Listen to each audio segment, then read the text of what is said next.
Hi, my name is Chloe with the Econ Tutoring Center, and today we're going to be covering consumer surplus. Before we start, as a reminder, teaching methods may vary, and always confirm notation and language with your professor.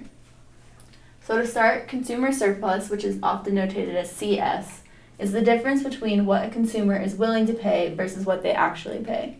What a consumer is willing to pay is represented by our demand curve, and what they actually pay is represented by the equilibrium price.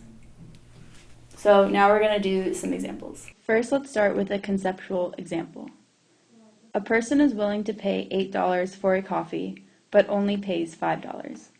Here, their willingness to pay is $8 minus the actual price of what they pay, $5, is $3, and this represents the consumer surplus. So now let's take this concept and apply it to the demand curve. Moving on to the second example, we're going to examine how to find the area of consumer surplus using the supply and demand curve. As a reminder, the demand curve represents what people are willing to pay at any given price, and the equilibrium price represents what people are actually going to pay. So using the supply and demand, this is how we calculate consumer surplus. Consumer surplus is going to be left of the equilibrium, under the demand curve, and above the equilibrium price, represented by this area. To calculate this, we're going to use a geometry formula, which is area equals half times base times height. In this example, the height is represented by this side, which is 2. The base is this bottom portion, which is 10. We can get that from this quantity here. So, continuing, we do half times 10 times 2,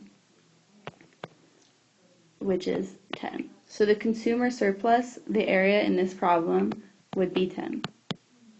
Now we're going to do a more complicated example. Let's examine what happens when a price ceiling is imposed.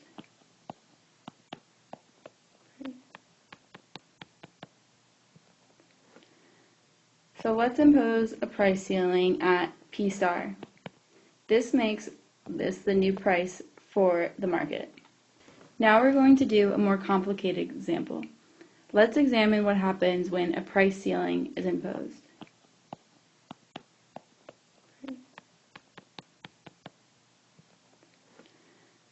So let's impose a price ceiling at P star.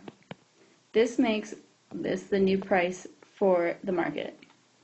With this price ceiling, although consumers may want to consume more past the quantity supplied, this line, will limit their consumption. So at this price level, the consumer surplus is represented by this entire area. This has been the Consumer Surplus tutorial. If you have any further questions, please visit us at the Econ Tutoring Center or your professor.